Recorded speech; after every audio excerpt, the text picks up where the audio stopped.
Hey everyone, it's Alex, and let's consider this the mid-year check-in portion of the purposes of this YouTube channel. I know I'll probably end up calling this video like a My Classics collection or my NYRB collection or something like that, because in general this year I've been really gravitating back toward classics, which I haven't really done in a few years, as I feel like I'm getting signs to feel that way. Just with what other people are reading, like one of my new favorite people on BookTube being Ross. He did a Penguin Modern Classics collection video, and he also did a video prior that was Giovanni's Room by James Baldwin and comparing that to Swimming in the Dark by Tomasz Jadrowski. I wasn't as favorable with Swimming in the Dark, but it did make me remember how much I liked James Baldwin, which also made me look at my Penguin Modern Classics editions, which I'll show too. Claire has also been texting me occasional updates about her reading progress with War and Peace, which I'm really liking, but also made me think of how much I really liked that book whenever I read it a few years ago, and it's still probably one of the best reading experiences I've ever had. And Claire, if you're watching this, I need updates on the character Sonia from you. And lately Ben from Benjamin Journal has been doing recently these really stripped back, chatty, casual videos that's made approaching YouTube again feel a lot more approachable. And also Ben's videos being like a temporary proximity of me manifesting how much I'd like to visit Ben and Rebecca in Richmond. And lastly, me doing this video because in a tipsy state, I recently told my friend Dane about this channel, so hi Dane if you're watching. And this video will feel more holistic to my current reading life, because I know it's been a while, and also my real life, because the reason I was in that tipsy state is because I was celebrating recently turning 30, which is a big milestone. I had a really wonderful week, and I recently got back from a trip to Iceland, and the party doesn't stop there because I'm also going to Japan in a couple months, so if anyone has any Japan recommendations, please let me know. Speaking of manifesting earlier, if we can also manifest that hopefully I can get a chance to meet Nathan of Nathan Nook's fame, okay? Okay, so let's start with the NYRBs that I've read so far this year. First of my collection, I have Notes of a Crocodile by Q Mel Jin, and this is about a group of queer Taiwanese students and just about their relationships with each other. And I've always known this to be a LGBT classic, but I've also been dipping my toes into Taiwanese films over the past year, and I thought of this book because I knew it was set there. So yeah, I really liked this, and beautiful yellow and green color combo too. Up next is The Door by Magda Sabo. I remember the first person to talk about this on BookTube that I've heard of talk about it was Serin from Botman's Idiot, or some kind of name like that, which is amazing. But this book is about a relationship between a woman and her housekeeper, and this really sucked me in. I found this really impulsive and reads a lot like the kind of feverishness of something like Ferrante. Although my next comparison to Ferrante is probably the most apt, and that's with Lies and Sorcery by Elsa Morante. You guessed right, it looks like a chunker because this is about 700 pages long, telling the stories of different women, but like I've always heard of Elsa Morante because I've read her before, Arturo's Island, and I really liked that. But I always knew her to be the blueprint of Elena Ferrante and what inspired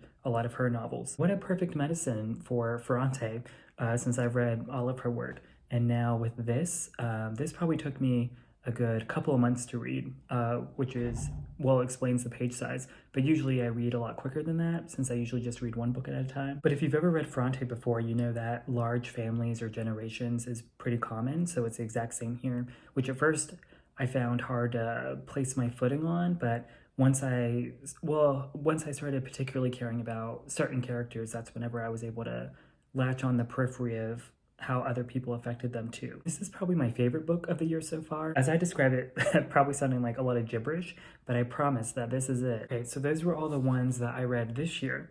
But there's at least a couple in here otherwise that I have read already that were just part of my collection. And one of those being, you know, one of the most famous probably of NYRB's collection, and that's Stoner by John Williams. This is actually, I think, probably the first NYRB I ever read. This is one of the books that got me into reading years ago, about this man in academia, and I thought that was really fitting because I was in grad school at the time. Beautiful book about patience and the patience of life, and you know, really realizing what you want to do. And I just realized, I'm sorry, that John McGarren wrote the introduction of this, and I love John McGarren, so that's funny. I've always wanted to reread this, so this feels like a good calling to do that now. Next, let's talk about everyone's favorite party girl, Eve Babbitt's. So I have 2 of her books. One is Slow Days, Fast Company, The World, The Flesh, and LA, which I have read.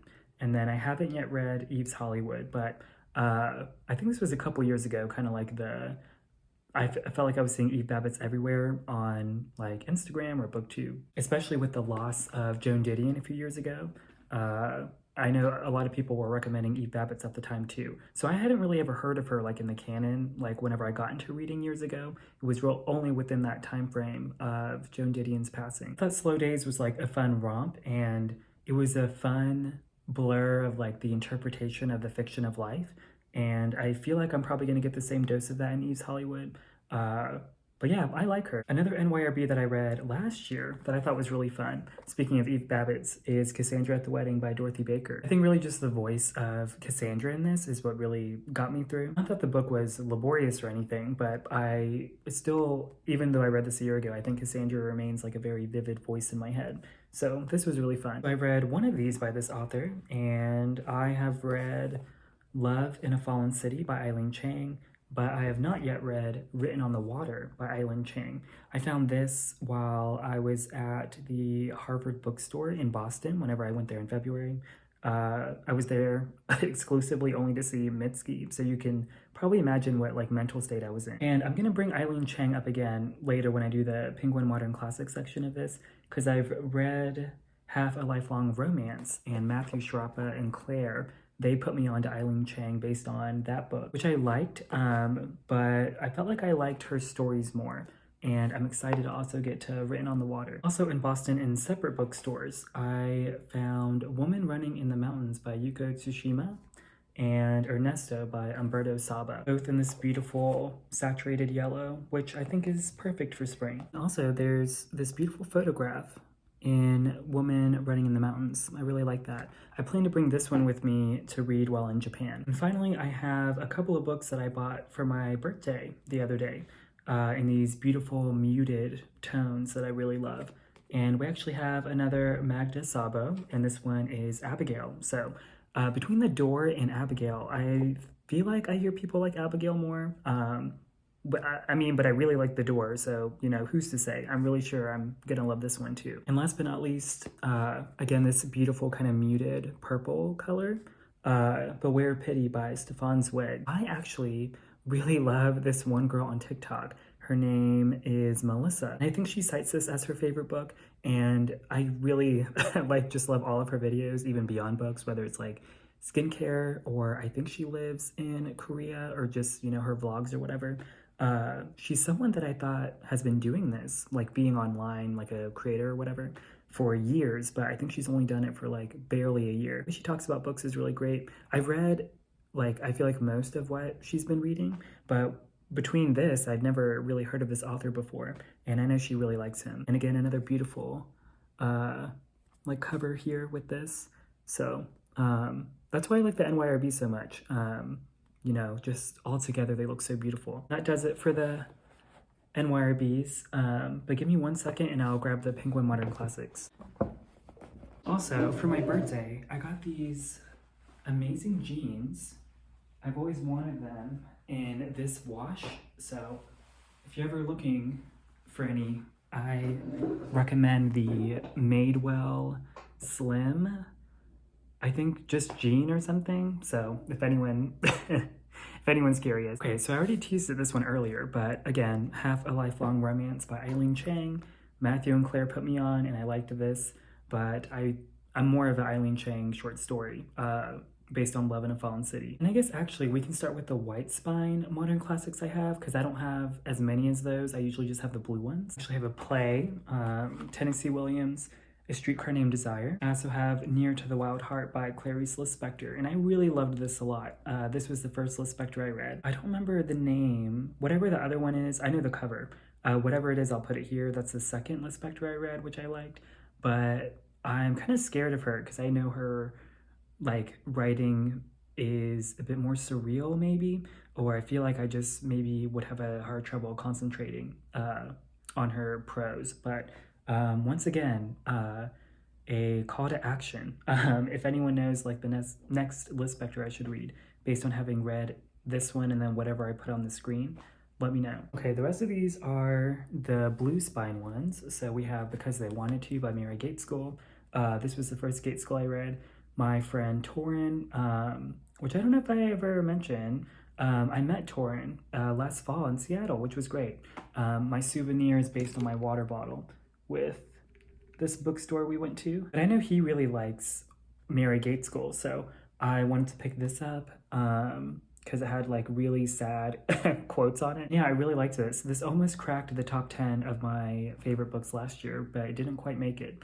I think she has one called Bad Behavior, so I want to get to that one too. One of my favorite tiny but mighties would be J.L. Carr, A Month in the Country. If you want like a good dose of like optimism and like just thoughts on art and stuff, and I think a good summer read would be this one. I also have My Antonia by Willa Cather. I really liked this too. I'm pretty sure it made my top 10 in like 2019, which I'm sure is on here somewhere on this channel. But I want to read the rest of this series. I always forget about this, but I like this a lot. This next one is actually a book for a long time I would always cite to people as like a recommendation, and that's the collected version here.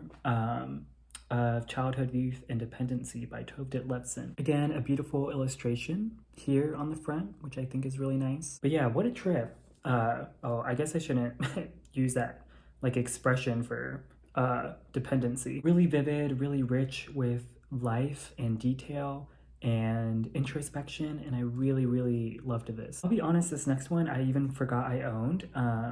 Reading Lolita in Tehran by Azar Nafisi. I know this has always been a classic. Well, obviously, because, you know, I know people always talked about it a lot.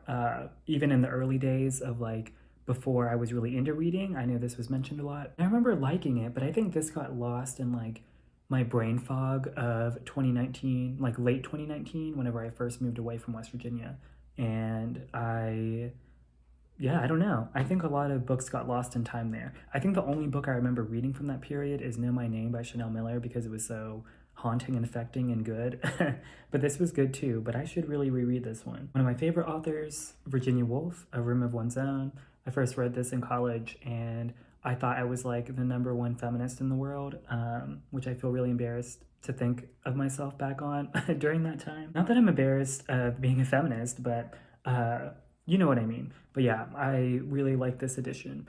And Virginia Woolf is one of my favorite writers. And finally, we have James Baldwin, Giovanni's Room, a classic, and a very iconic cover too. I really love that. And Go Tell on the Mountain, which if I'm remembering correctly is his debut, but I really want the Penguin Modern Classic Edition of Another Country. I want to read that really soon, this year at least. Especially as my next Baldwin.